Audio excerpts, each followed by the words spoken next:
right, ladies and gentlemen, welcome to Boxing Basics. Alongside the host of the show, Tony the Tiger Lopez, I am the co-host, Glenn Spillman. Thank you for joining and welcome back. It's been quite a long year and a half almost with this whole coronavirus going on. So we'd like to welcome everybody back to Boxing with Basics. Tony. Yeah, hey, yeah, glad. So I guess if you're reading this or seeing this, you survived the corona. Yeah. As well as us. Yeah, as well as right? us. Yeah, I heard exactly. that. Exactly. So I kind of want to gloss over some things and talk about, what is the purpose of why you wanted to do Boxing Basics? To be honest, watch, I get asked all the time, can you train my kids? Can you do this? Can you do that? Can you train my friend, MMA fighters, and you name it, I've been hit up with it. So, and my thing was, people pay big money for that. Mm-hmm. I know other trainers that make big money doing that. But for some reason, I don't feel I should be able to charge for that. Right. Because it's something that, someone taught me. Mm-hmm. He didn't charge me. So, and everybody's not going to be a world champion. Don't get it wrong. Right. Everybody's not going to go out win titles. And, some people might not even go out there and win a fight. The point of this is, there's a lot of people that like to exercise.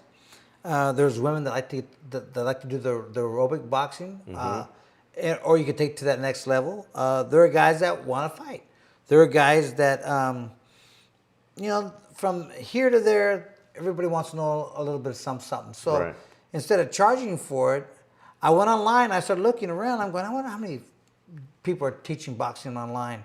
And I went and watched, okay, I'll be real. I went and watched 7, 8, 9, 10 of these things. Okay. And a lot of times I'm watching them going, okay, that's not right. Some of it's way off. Mm-hmm. It's not even close to being right. Some of it could be, okay, maybe that's not my style, but, it's okay, Right. But everybody can always find some way to tweak something that you're doing. So it doesn't matter if it's me or someone else. Someone can always tweak it. It's like I said last year, I believe I said it on here too, is that, I'm giving you an idea to put in your head. Hopefully if you do it a lot and you train with the videos, not once, not twice, but maybe 5, 6, 7 times with the same video until you get it. Because all I'm really trying to do to you, what I'm trying to do to you is make it a habit. When someone throws a left hook to make you do that, it's a habit. Whether your body, your head thinks about it or not, you automatically do this because you see it coming. I want you to react. I'm training you to react. I'm not really training you to think. If you think, you're going to get hit. Because if you think, oh, I better put up my hand because he's throwing a left hook. Oh, I better block that straight right hand. You're going to get hit. Too much time to think and not enough time to react. So I'm teaching you how to react and not think. Because, if you do it every day, you're going to get it. Mm-hmm. You may not get it the first 5 or 6 times. You may not even get it the first 10 times. But after a while, you'll get it. And a mirror should be your best friend. So when you're training, it's always good to train. If you don't have somebody to train with you or to critique you, right. Or you can critique them, get in front of a mirror. A mirror is your best friend. Right. And we're going to have questions throughout this interview process because we are live, and we're going to have questions. I'm sure that they know they can ask questions. So all the viewers out there that are watching, go ahead and ask Tony a question, whatever you want to ask, and our producer Dan will relay the questions to us. And go ahead and ask questions whenever, and he'll pop in whenever he can. Okay, so what is one of your? Because we've already done a dozen videos already. Something like that. So we're going beginning, we're going intermediate, we're going advanced. Where kind of guide us through the road of where you want to take this? Here's the whole thing in a nutshell. I want to give a gift of knowledge, of boxing knowledge to everybody. It's free. You ain't got to pay for it. Just click on and watch and do it.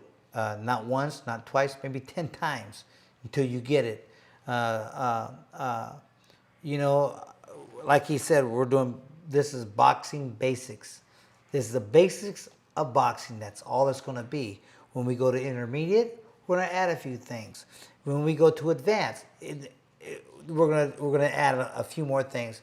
Then we're going to go to pro boxing. Now, pro boxing, it's going to change a lot, and you know, we're even going to have a segment of where, because I'm a realist, and boxers think of all kinds of things to do while they're in that ring. As long as the referee doesn't see them, I guess it's legal, right? So, you know, and I'm that guy. If you do it to me, I'm going to do it back. And so I'm going to teach you, and there's not very many, there's a few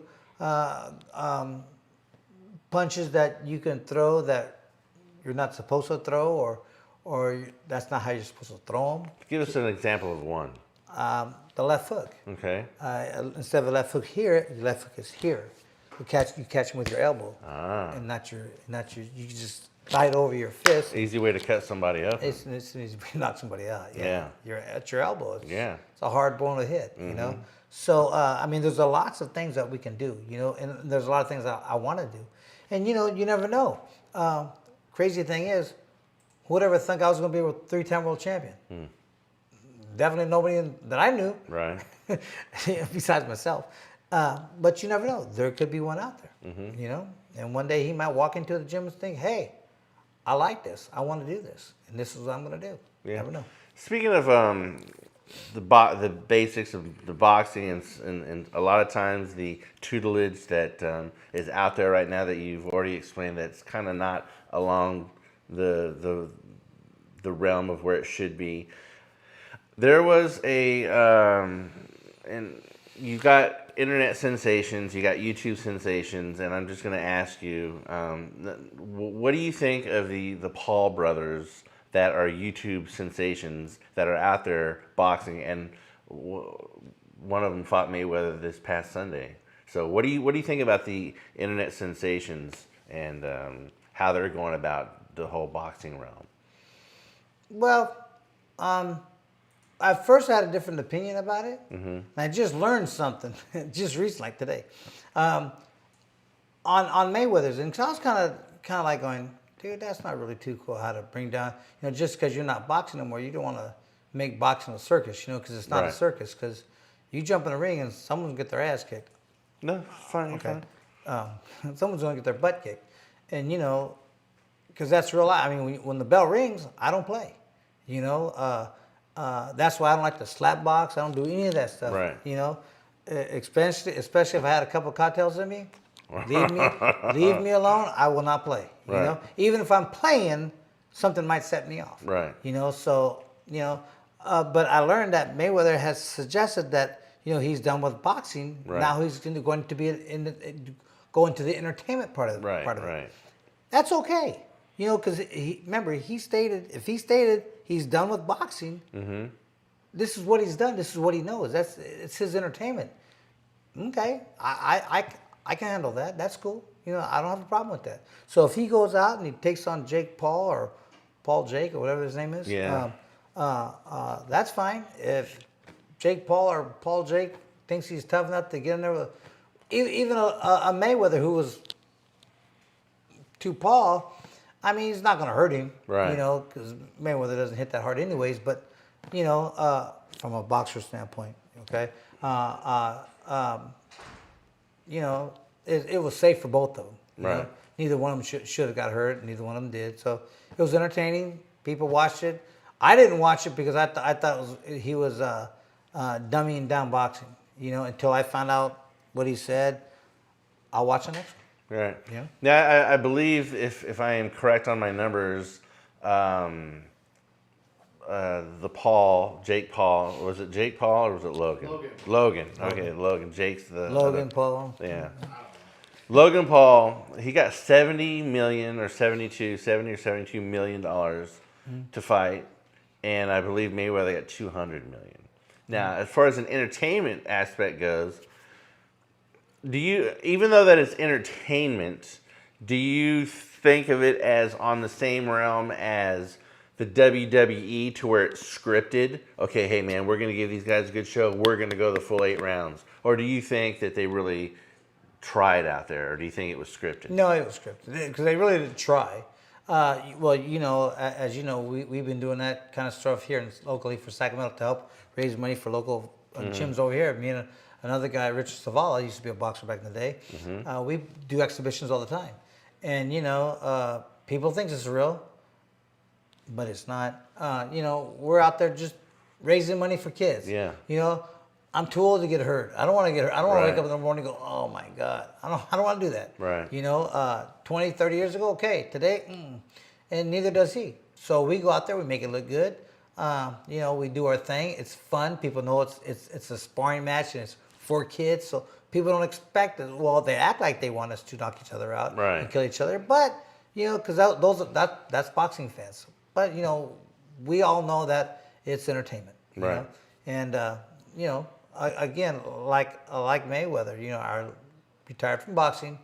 Now it's entertainment. You know, so, you know, keep it separate and keep it on the level. It is what it is. Yeah. Do you have any questions so far? Not yet. Not yet? Yeah, but I can pull a question from the last year. Yeah, pull a question from the other videos or the page or whatever. Absolutely.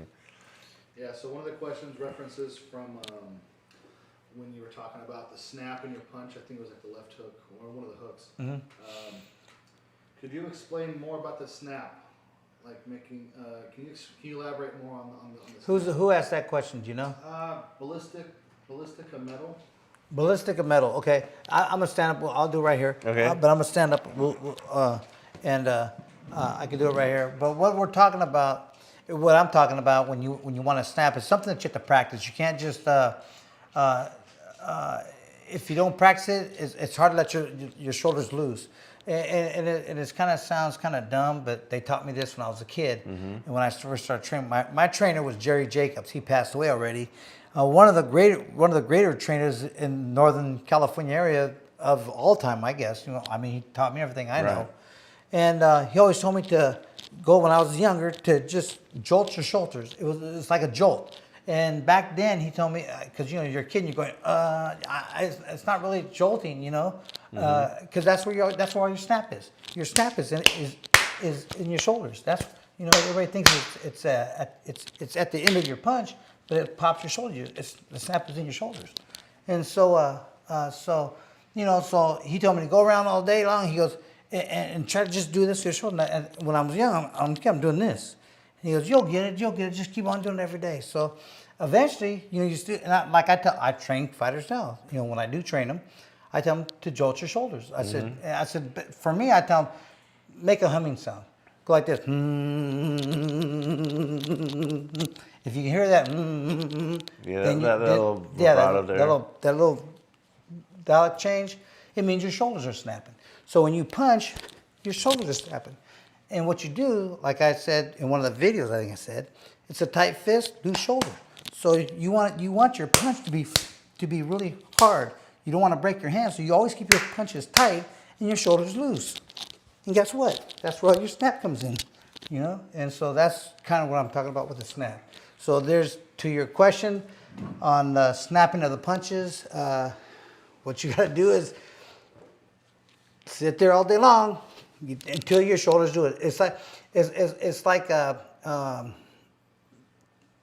starting a habit, beginning your habits to get your shoulders to jolt, you know, to snap. It takes practice. It ain't gonna happen right away. One day you're doing like this, and one day you just start doing this, and it starts to work. And you know, it just takes time, like anything else. You know, boxing is not something that you're gonna do in 2 or 3 days. Boxing is something that you're gonna learn in 2 or 3 years, and that's really what it takes. You know, because I've never met a world champion that trained for a couple months and became a world champion or even an AAU champion. You know? So it takes time. You know? Right. So, what do you think the crossover? You got MMA fighters crossing over into boxing. Now you got boxers crossing over into MMA. What are your thoughts and opinions about the crossover of the two sports? I actually think, for myself, I actually think anything, if you can bite hard, because that would be good in the fight. For real. I mean, Right. that's really me. I mean, in rural America, sometimes it gets crazy outside. So if you can learn something from anybody that knows a little something about something, if it works for you, use it. If it don't, toss it out. But anything, karate, judo, boxing, grappling, you name it, learn it. It's all good. Right. People say, what do you think is better? I think it's all good. I don't think anything's better than anything. I think it's all good. Right. If it can help you win a fight, guess what? It's all good. Right. Who cares? Right. That's really what it is. And I think the more rounded fighter would be the ones that does a little bit of everything.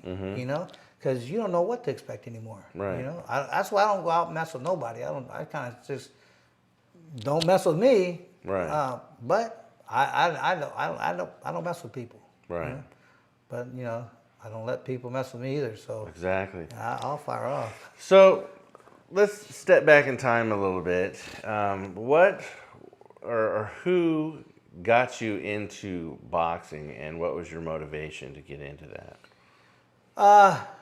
Good question. Long answer though. That's all right. Okay, here we go. We're here for a while. Okay, my dad boxed in Mexico. My dad's from Mexico. He boxed in Mexico. Came over here. Didn't want none of his family to box. It's a tough sport. So he didn't want none of the kids to do it. My brother Sal was the first fighter. He's my older brother, and he was always getting beat up in school. So my dad got tired of him getting beat up, so he sent him to the gym in Sacramento. It's no longer there. It's called the Capital Boxing Gym on Stockton Boulevard. Sent him to that gym, and he goes, "Mijo, you're gonna learn how to fight. So you tired of getting your butt whooped, And so he learned to fight, and they stopped beating him up, and that's how it went for him. And my brother was actually a good fighter. He turned pro, after his amateur career, turned pro, became number 3 in the world, and then he got socked in the eye, and to this day he still sees double. So Oh, wow. yeah, the doctor said either lose your eye or quit. So he quit, And then after that, we were amateurs together, and then I was 8 years old. And Jerry, who was my trainer, who was also my brother's trainer first, they were going around the corner. I was getting ready to get in a fight in the street because I was always fighting. I love fighting. And I was getting ready to get in the fight in the street, and Jerry pulled over and asked if I wanted to go to the gym. Oh, no, I wanted him to watch me fight first, and he couldn't ask me to go to the gym because he had to ask my dad first. So Right. he took my brother to the gym. He went to the gym. Came back, asked my dad if he can train me. My dad said, no, he's got at least 10 years old. So 2 years later, guess what I'm doing? Fighting in the street. Jerry comes up, he goes, he was with my brother, take him to the gym. He goes, want to fight? And I go, yeah, I thought he wanted to watch. Come on, let's do this. He goes, you going to fight? I go, yeah. He goes, jump in the car. Huh? I go, jump in the car, let's go. Okay, jumped in the car, took him to the gym, never stopped. That's how it started. That's a true story. Right on. Well, I did stop for a while. I stopped for a year and a half. About a year and a half. When I was 17, I believe. I got tired of it, and I didn't want to do it anymore. And I was still amateur, so I quit. And then I didn't go to the gym for about a year and a half. Got fat. How much did you gain, you think? Oh my God. I went from I was probably 125 when I quit, 125 pounds, maybe 130 I was fighting at. And I got up to about 160, 170, Wow. 170, something like that. 170, 175, because I would bump up to 160 all the time when I was training. So I'd be about 170, 175. And I was a little pudgy kid, Right. I'm only 5'7", so, 175 for me, and I'm pudgy. So I went to the gym to lose some weight. Next thing you know what, started sparring with the guys at the gym at the Washington Neighborhood Center down here in downtown Sacramento. They used to be there. And Robert Nunez was fighting at the time. He was a fighter here in Sacramento that passed away. Rest his soul. But a good guy, good fighter. And I started sparring with him, helping him get ready for his fight. So I thought, well, if I'm going to start training and sparring, I might as well fight. So I had a few fights. I think I was at that time. After that time, I was 5-0 with like 4 knockouts or something like that. And so I thought, if I want to get hit, I want to get paid. So I decided to turn pro. This is a crazy story. One day, I was either going to become a cop or be a professional fighter. Oh, wow. And so one day I said, okay, because I was deciding what I wanted to be. This is a serious discussion in my head going on.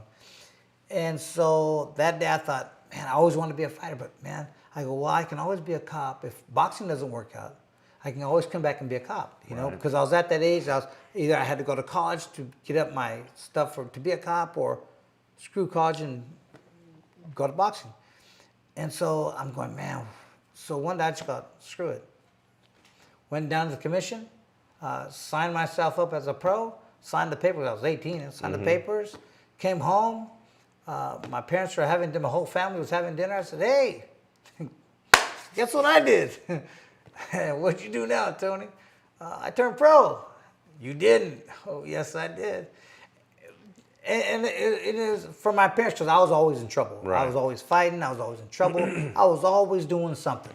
So, you know, they thought I was going to goof off, get hurt, the whole 9 yards, you know. I got lectured. I got screamed at, you name it, the whole thing. And finally they just said, okay, well, he did it, so screw it. Let's get him a fight. And then, you know, that's how it started. And my first fight, I was in and out in like maybe a minute. Knocked the dude out in the first round, minute for the first round, and it started from there. Wow. Yeah. So what was your motivation as far as, now we're jumping back forward in time to where, you know, a lot of people, you know, won't do anything for free, and you give a lot of your time and you give a lot of yourself. And so what's your motivation with this boxing basics and people that have come into the gym when we were filming and have asked you like that I don't remember the guy's name, but he's a Muay Thai fighter, Thailand, and he asked you that when he comes back if you would train him.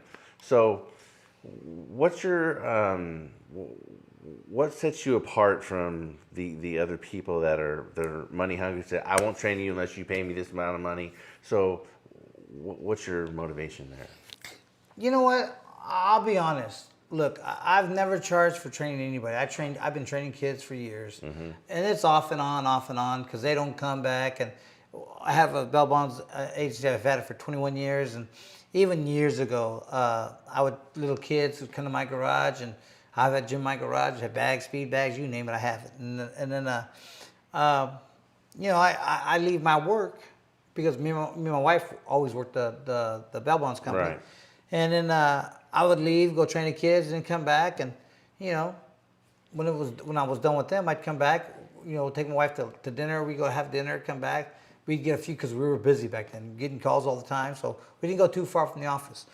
So then, but after a while, hence comes a problem.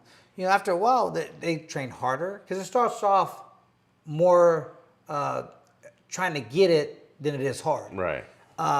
It's more, what's the word I'm looking for? It's more of a pain in the butt to do what I'm telling you to do than it is hard to do.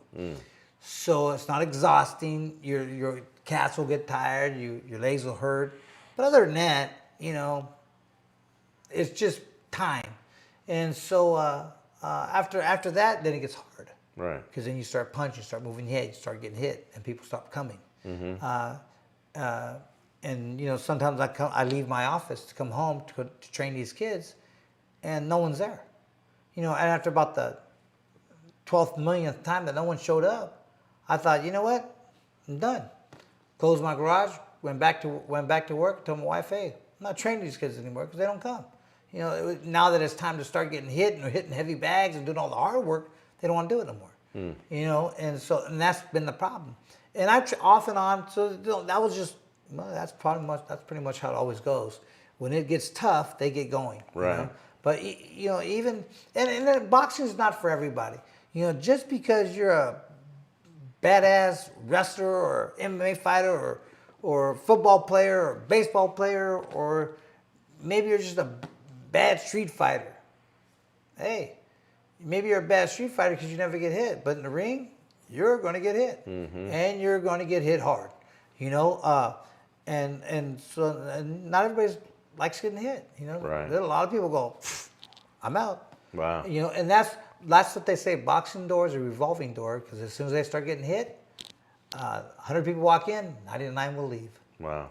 Those numbers are still pretty good. Wow. Any questions? No, Bill Cho says, Tony Lopez, the pride of Sacramento, great champion, true warrior, one of the nicest guys around. Oh, thank you, man. I appreciate that, buddy. Thank you. I do have one question for you. Yeah. From one of the comments here from the past. Victor C. from 2 months ago says, do you recommend keeping your thumb up or down when throwing the overhand right? Referencing that video we made. You know what? Always keep your don't. I see people hold their fists like this. Never do that.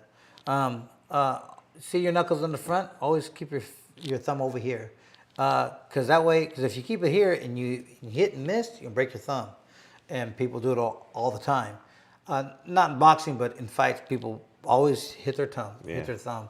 So in a boxing, just curl your thumb right over your four fingers over here, not on your fist side because you don't want to get a hit, but right in front. So that when you hit with your knuckles, and so when you hit somebody, it's always knuckles to your back of your wrist to the ceiling. So that means you're hitting flush. It's flush. So you don't hit like this. You don't hit like this. Never hit like that. You can break your wrist and your knuckles.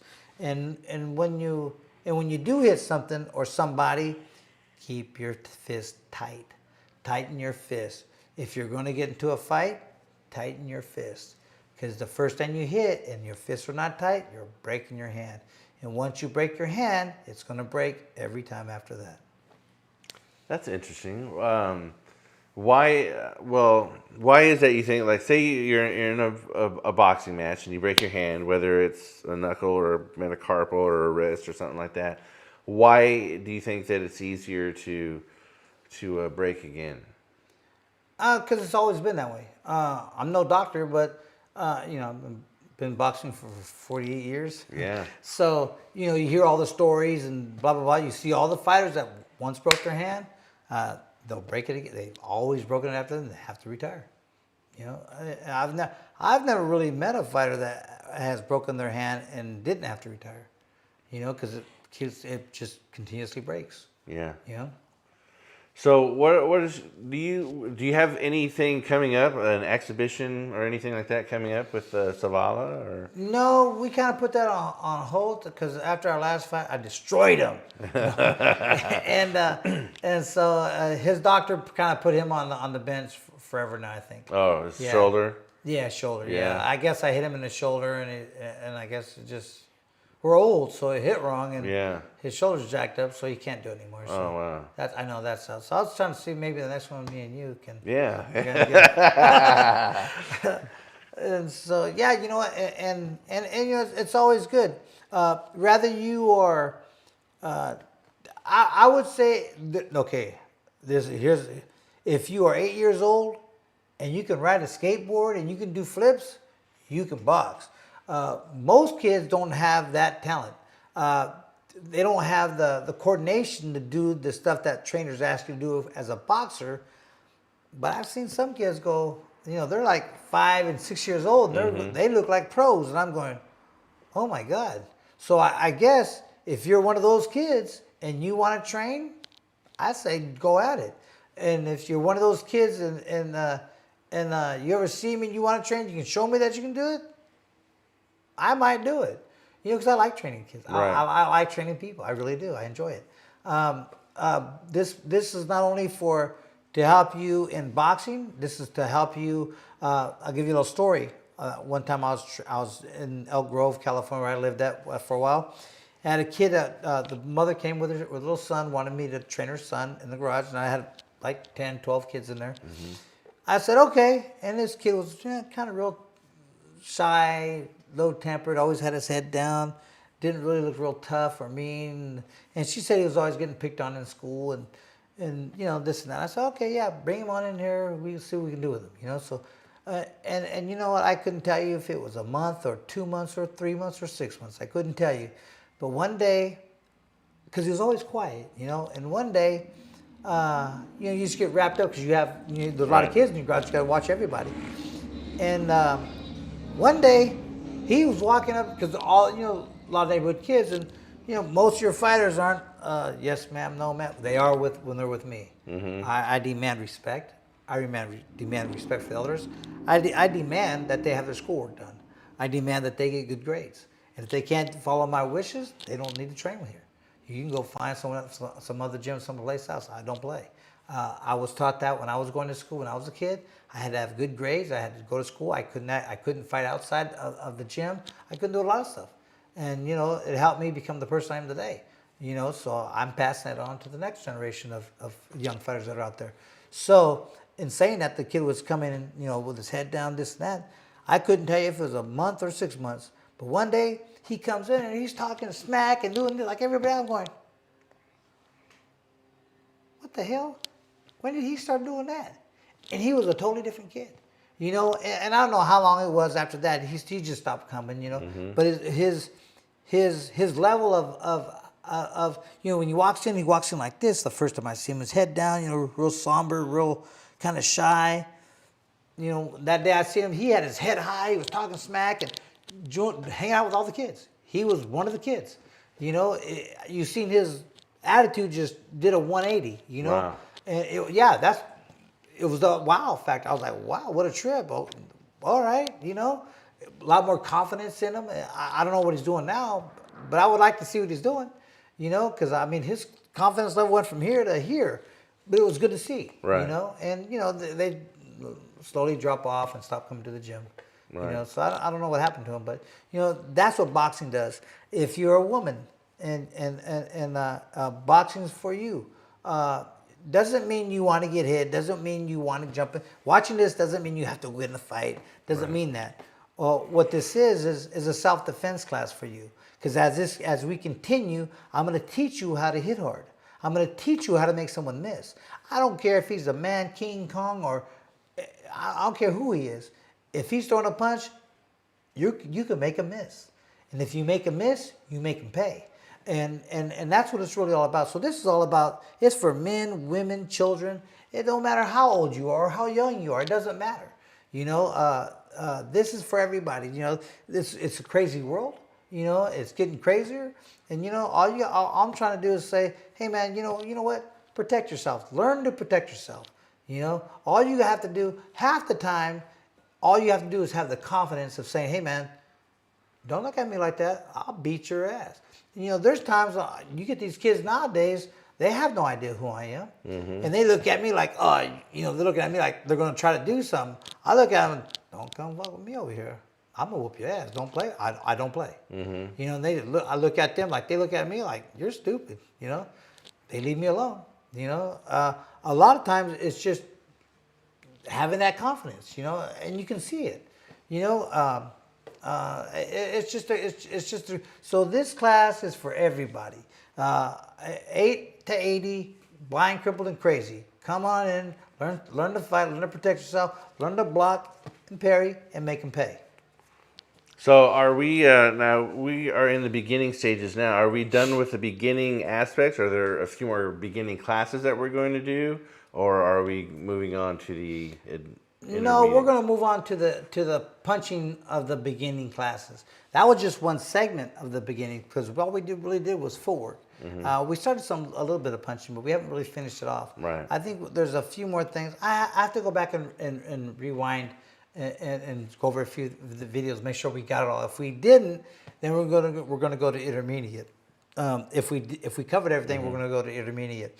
Intermediate is where you're going to start getting time. We're going to get on a heavy bag. We're going to work on the double end bag. We're going to start jump roping. Jump roping takes time, unless you're already a good jump roper.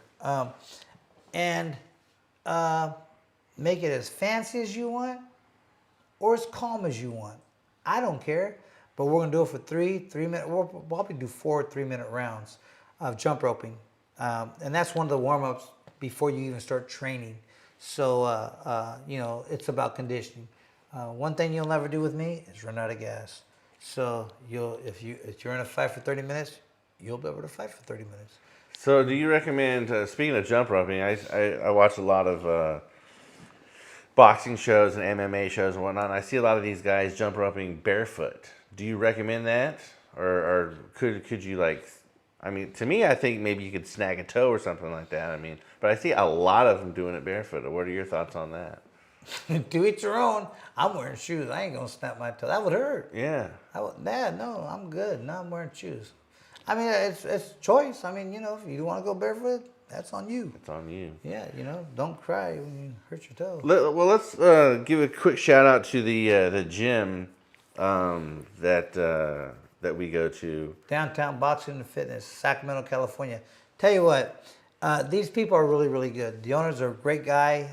They've been helping us out a lot. I went there yesterday. They're welcoming us back to use their gym with no problem whatsoever. I mean, and in today's world, everybody goes, "Oh no, it's my gym. Oh no, I have this, and oh no, I have."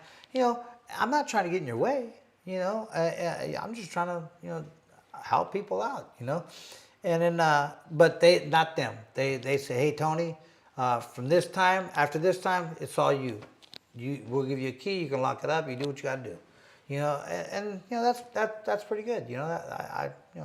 Good people. Yeah. And you hang around good people, you become a good person. Yeah, it's a cool gym too. I mean, Yeah, it's it is really nice. What do they charge? Like, if people want to go in there and train, what do they charge per month?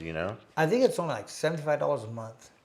But if you tell him Tony the Tiger sent you, and tell him Tony the Tiger to do it for $65, he might do it. I'm not gonna say he will. Might. He might. Maybe. He might. Maybe. Yeah. No. Yeah. You watch. Just tell him, hey man. Just tell him Tony the Tiger sent you. And do we have any questions? This might be in the weeds. Sound like a super fan here. Sweet Spot Pro says, how close was Tony to Stan Ward? And who hit him the hardest? Tim Brooks? Does that mean anything to you? Oh yeah. Good questions. Yeah. Well, who is he from, Sac? I'm he not knows. Sure. Sweet Spot Pros. He's like a super fan here. And how was I close? How close was I to Stan Ward? Hold on. Let me show you how close I was to Stan Ward. I know I had a. See that? That's Stan Ward right there. He passed away. But Stan Ward, let me tell you a little story about Stan Ward. I used to spar with Stan Ward when I was a kid. He couldn't hit me because he'd get in trouble. Right. Okay, we didn't spar. I gave him defense, which means I could punch at him, but he couldn't punch back. Right. And so, I'm a kid. I'm like 12, 13 years old, 75, 80 pounds. And then I'd give him defense. Jerry that's how we trained for defense, after you kind of know how to do it. And, he's this big heavyweight. Stan Ward was a California state champion for a while. Great fighter, great friend. He used to take me to the gym all the time. We hung out together a lot. And then just an all-around great guy. And then Jerry had us sparring sometimes. Since I'm a kid, so I want to beat everybody up. Right. So we get in there and I slug hard. I try to knock that fool out. And one time I gave him a bloody nose. And so I hit him right on his nose. He goes, "Oh, you hit me." He went, "Pap!" And my poop. And Jerry yelled at him. I mean, he yelled at him. I've never heard Jerry yell like that before. Wow. And he got in his butt so bad. And then Stan goes, "Well, he hit me first." This and that. But we're fighters. But right. I never thought nothing of it. I remember then, like I'm remembering right now, him hitting me like that, my head bouncing back. Wow. Okay, I'm coming back, and that's how I've always been. And Stan has always been a great guy. Taught me how to drive a stick shift. I was 10. I think I was 10 when he started teaching me how to drive. He taught me how to drive a 3-speed in a column in his Nova that he used to have. And he used to drive the Nova down with a 3-speed in a column. And I was so little, he had a big old duffel bag, like an army duffel bag, that he used to put on the chair with all his boxing equipment in there. And he'd put that behind my back so I could reach the pedals. And I remember I was on Highway 5 going south to South Sacramento, to Meadowview, because we lived in Meadowview. And he goes, okay, and this is how he talks. He goes, okay, Mr. Lopez, there's a highway patrolman coming on your left-hand side. He goes, just stay calm, keep going, don't look at him, and just keep driving. Now, okay, I kept driving. The cop passes by, and he goes, great job, Mr. Lopez. And that's how Stan was. He was just a cool guy, you know. And he passed away recently. Oh wow. And yeah, and you know, but I talked him to the end, you know. Stan was a good guy. Stan was a really good guy. And then he said, Who else? hit you, did he say who hit Who him hit the me hardest? There's an update. It says it's Nicole, so it's probably somebody you know. Okay, watch this. 2 people have hit me the hardest, meaning that they both hit about the same, hard. And yes, Tim Brooks was one of them. and then there's this guy. Well, let me tell you a little story about Tim Brooks. Me and Tim Brooks used to spar together all the time, so we kind of knew how each other were. Mm-hmm. And Tim Brooks was always, you know, real buff looking, real big, you know, a lot bigger than me, you know, big, buffed, and big old like Hercules looking kind of guy. And then we always used to spar together. Because spar, you got headgears on, you use bigger gloves, and you go at it, and who really cares? And then one day, it was a pro fight, and they said, hey man, my dad told me, he goes, Herman Carter called and said he wants you to know if you would fight Tim Brooks. I go, fight Tim Brooks? Why would I fight Tim Brooks? I spar with him. I don't want to fight him. And they go, yeah, man, they want to fight. They go, you know, they want to know if you want to do it. And so I go, well, I guess if Tim does, yeah, I guess, you know, I don't want to. He's my friend. I don't want to fight my friend. And then so they go, he goes, okay. So they set it up, and it was on and cracking. And then the first fight, but see, Tim Brooks is so big, and I'm going, shh, that boy ain't never gonna make 130 pounds. And so, because he was a lot bigger than me, and then I thought, and it was hard for me to make 130, getting there. And then he comes into the weigh-ins. His lips are dry. He looked like he had killed himself to make that weight. He looked like he was already dead on the race. I looked at him, I go, dude, you're half dead on the scale. He killed himself trying to make the weight. And so, you know, the first fight wasn't hard. I beat him, you know, decision, but it wasn't hard. Tim's not, he's one of the fighters that no matter how hard you hit him, he's not going to go anywhere. You know, he's going to stay right there and fight you anyway. So I knew I was going to go 10 rounds. So I just had to be ready for 10 rounds. But, you know, because he had killed himself making weight, it wasn't that hard of a fight. So then I won, you know. Then next thing you know it, they're talking, they want a rematch. I'm going, a rematch? For what? And then so, okay, they want to do it, you know. And so they did it. This is a funny one. And so then this was in Lake Tahoe.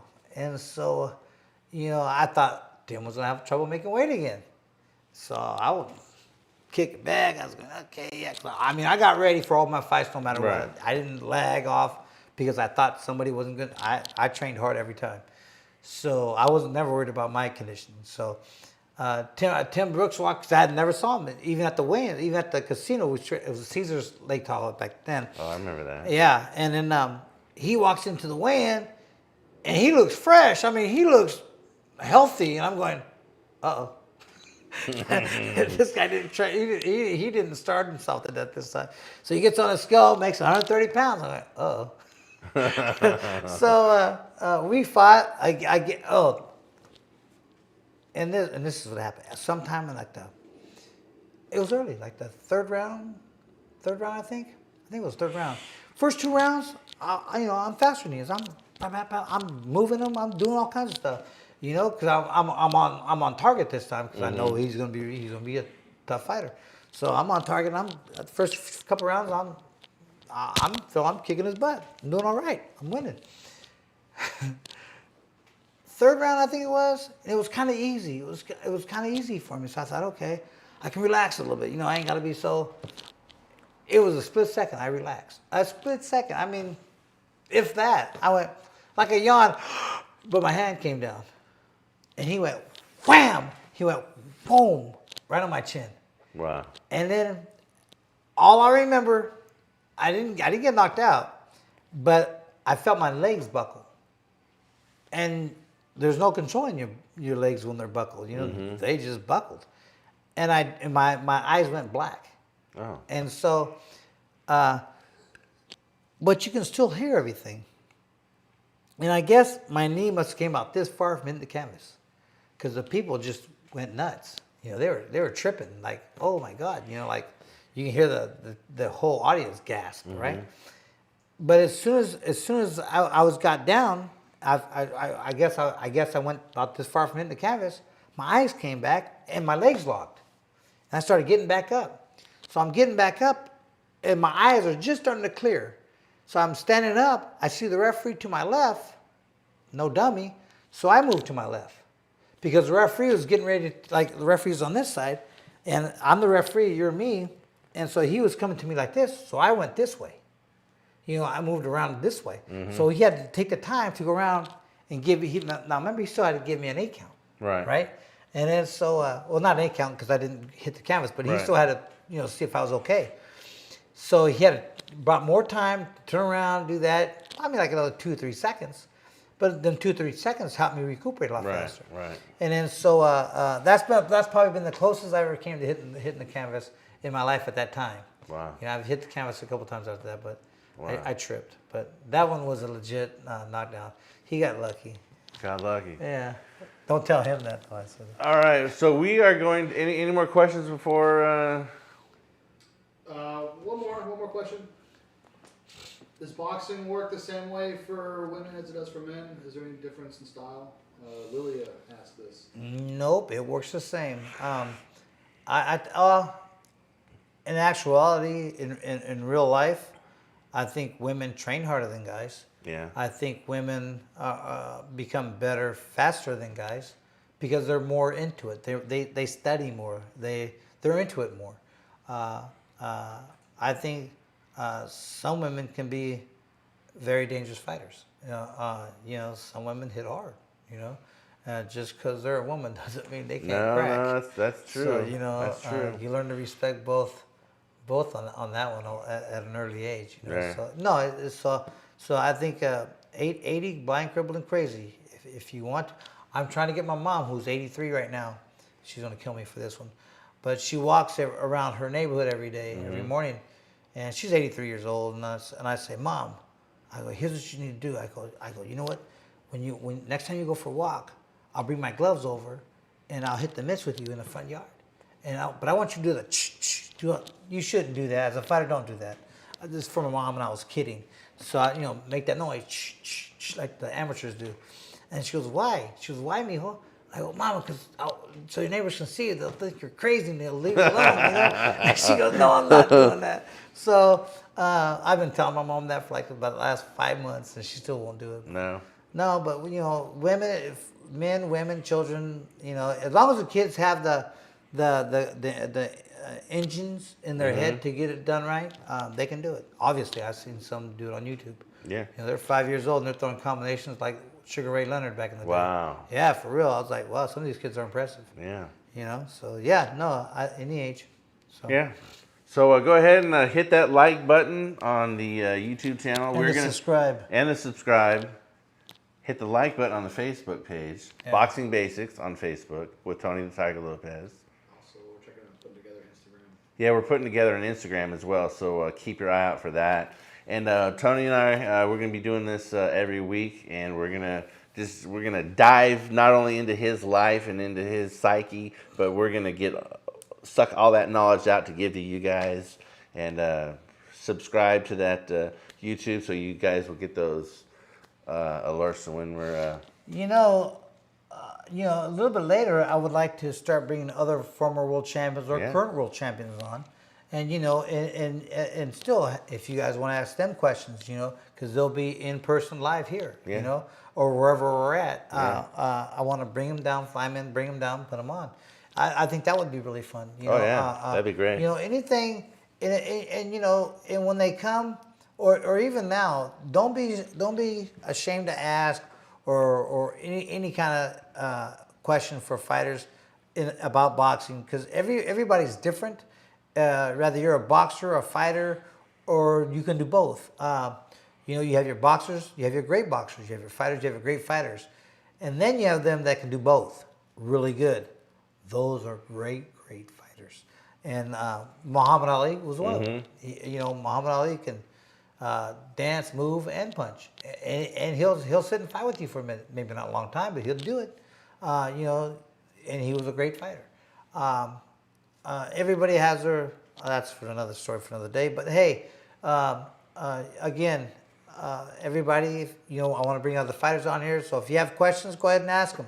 Even if you're not training with us or you just have a boxing question or a training question, ask.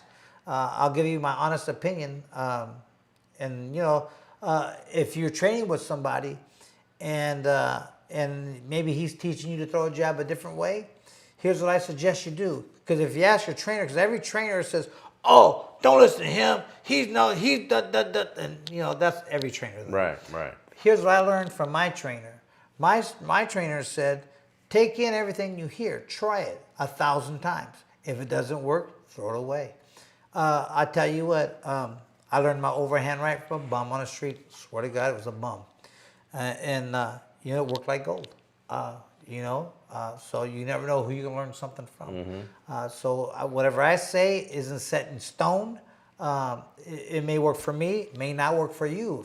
And everything I do might need to be a little bit adjusted to fit your style. So you may not have to do it exactly like I'm doing it. You do it exactly how you think you should be doing it. Because remember, you're the one getting hit, not me. So it has to fit your style, not mine. I'm just giving you the sketch of how it's supposed to be. You color it in. And that's what this is all about. Yeah. Yeah. It's really what it's all about. Absolutely. All right. We'll see you guys next week. Peace. Peace.